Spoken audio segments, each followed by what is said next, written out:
Hello everyone, welcome back to my channel the modern flavours. ఇవాళ the most యమ్మియస్ట్ రసం powder ఎలా చేయాలో చూపిస్తున్నాను. సో ఇక్కడ చూపిస్తున్న గ్లాస్తో 3 కప్స్ ఆఫ్ కందిపప్పు తీసుకొని అండ్ హ్యాండ్ఫుల్ ఆఫ్ ఎండుమిర్చి తీసుకొని ఫ్రై చేసి అవి బాగా కొంచెం గోల్డెన్ కలర్లో ఫ్రై అయిన తర్వాత తీసి పక్కన పెట్టుకోవాలి. అండ్ సేమ్ గ్లాస్తో 2 గ్లాస్ ధనియాలు తీసుకొని ఫ్రై చేసి పక్కన పెట్టుకోవాలి. అలాగే జీలకర్ర కూడా సేమ్ 2 కప్స్ తీసుకోవాలి. ఇవి కూడా ఫ్రై చేసి పక్కన పెట్టుకోవాలి.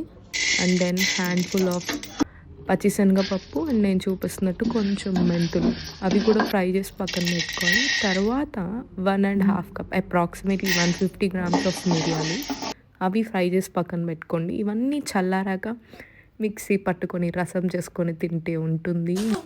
సో ఇక్కడ చూపిస్తున్నట్టు ఇలా ఫైన్ పౌడర్ చేసుకోవాలి. 1 ఇయర్ అయినా స్టోర్ చేసుకోవచ్చు. చాలా బాగుంటుంది, ట్రై చేయండి.